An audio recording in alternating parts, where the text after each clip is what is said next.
Conheça uma ilha rodeada por águas azuis do mar Mediterrâneo. Um lugar de beleza natural impressionante, mas espiritualmente envenenado. Creta, terra de filósofos, mercadores e mentirosos. Sim, como os próprios cretenses se autodenominavam, feras ocultas, ventre cegas. E é para este solo hostil, suportado pelo pecado e pela heresia, que Paulo envia um dos seus discípulos mais fiéis, Tito. A carta de Paulo a Tito não é apenas um manual para liderar uma igreja, é uma convocação à integridade, à verdade e à sã doutrina. Prepare-se para mergulhar em uma das epístolas mais pastorais e urgentes do Novo Testamento.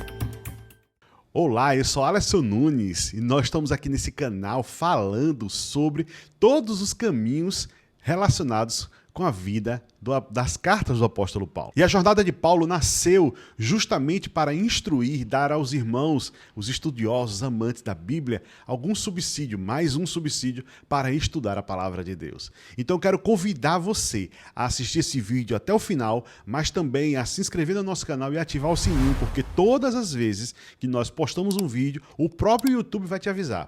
E se você clicar aqui, ó, num desses lados aqui, você vai clicar e justamente vai cair na nossa playlist para você assistir todos os vídeos. Já falamos sobre Éfeso, Corinto, várias cidades, e eu tenho certeza que vai edificar muito a sua vida.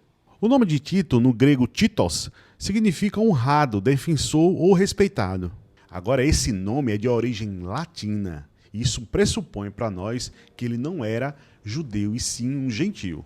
Não há nenhum registro bíblico ou extra-bíblico sobre a cidade natal de Tito. Porém, em Gálatas 2:3, Paulo apresenta ele como um grego. Mas nem mesmo Tito, que estava comigo, sendo grego, foi constrangido a circuncidar-se. Ele era discípulo de Paulo. A Tito, meu verdadeiro filho segundo a fé comum. Tito atuou como mensageiro e administrador das missões de Paulo lá em Corinto, e também um resolvedor de problemas. Em 2 Coríntios, no capítulo 8, do versículo 16 ao 24, a gente vê Paulo agradecendo a Tito por ter o coração que ele tinha para com os coríntios. E Paulo confiava tanto em Tito que enviou justamente ele para a ilha de Creta, uma ilha que era notoriamente complicada, muito difícil. E ele foi com duas missões: estabelecer a liderança e a ordem nas igrejas locais.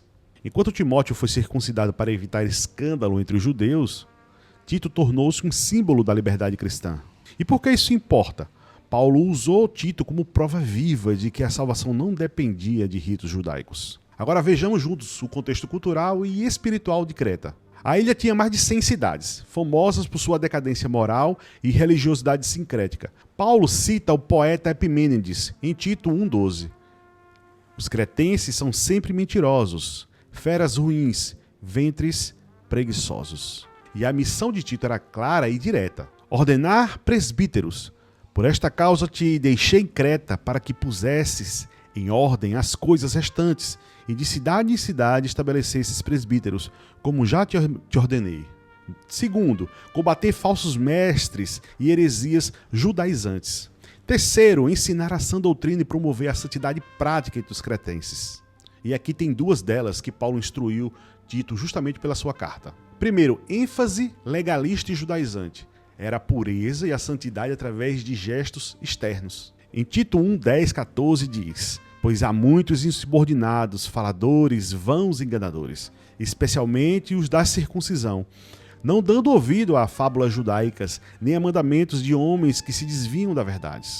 Esses falsos mestres estavam ligados justamente ao judaísmo, por isso que Paulo usa a expressão os da circuncisão. E eles utilizavam de fábulas místicas extra-bíblia para poder ensinar. Eles também estavam promovendo regras de homens, criados por eles mesmos, assim, para dizer que era essencial para a salvação, para a fé. Esse ensino distorcia o evangelho, atualizando a graça salvadora por um sistema religioso legalista. Segundo, era a pureza baseada em rituais e não por um coração transformado. Veja a instrução de Paulo a Tito. Todas as coisas são puras para os puros, mas para os contaminados e infiéis nada é puro, antes que seu entendimento e consciência estejam contaminados. Confessam que conhecem a Deus, mas negam-no com as obras. Pausa para a nossa publi. Se você gosta de estudar a Bíblia, quer aprender a estudar a Bíblia, quer se aprofundar cada vez mais no estudo bíblico, eu criei um aplicativo que vai te ajudar com essa missão. Além de te dar também devocional diário, você também vai ter um estudo de teologia, você vai ter um estudo bíblico, você vai ter um estudo de interpretação da Bíblia e você vai aprender comigo a ter gosto na leitura bíblica, a entender toda a Bíblia. Então, clica aqui na descrição, lá embaixo você vai encontrar o nosso link. Agora termina primeiro esse vídeo. Os falsos mestres estavam ensinando que certas coisas externas eram impuras, fazendo distinções ritualistas que lembravam justamente as leis cerimoniais do Antigo Testamento. Paulo refuta isso dizendo a Tito que a pureza verdadeira vem de um coração purificado pelo próprio Deus, e não por questões externas. Então os cretenses tinham um discurso religioso que se opunha justamente ao seu comportamento, às suas obras, demonstrando aí então uma hipocrisia. Não há nenhum relato bíblico que Paulo teria fundado igrejas em Creta. Porém, em Tito 1:5 ele diz: por esta causa te deixei em Creta. Isso sugere que Paulo esteve em Creta por um tempo com Tito, possivelmente após sua primeira prisão em Roma, Atos 28 e 2 Timóteo 4. Outra evidência indireta está em Atos 27:7, que mostra a passagem de Paulo pela ilha de Creta em direção a Roma. Navegando vagarosamente por muitos dias, com dificuldade chegamos de frente a Cnido, costeando a Creta, frente a Salmona. Mas essa passagem foi apenas uma escala, sem nenhum registro de missão ali. Agora vamos juntos conhecer a estrutura da carta a Tito. O foco era na qualificação dos presbíteros, que seja irrepreensível, marido de uma só mulher. Porque a graça de Deus se há manifestado, trazendo salvação a todos os homens, ensinando-nos que, renunciando à impiedade, exortação à aprovação.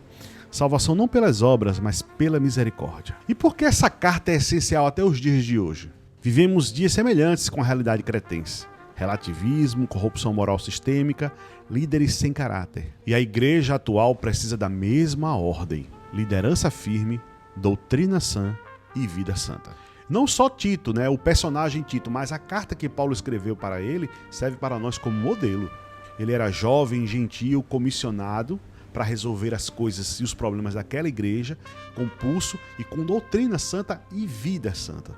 Isso deve muito encorajar a cada um de nós. O evangelho não é apenas mensagem, é transformação. Paulo sabia que não bastava apenas pregar em Creta. Era preciso levantar líderes que vivessem o que pregavam. Era preciso alguém como Tito. E hoje Deus continua levantando homens e mulheres que sejam fiéis, irrepreensíveis, santos, em meio a uma geração corrompida. Que a carta de Tito inspire você a viver com firmeza doutrinária, integridade moral e zelo pelas boas obras. Porque a graça que nos salvou é a mesma que nos educa a viver como luz em meio às trevas.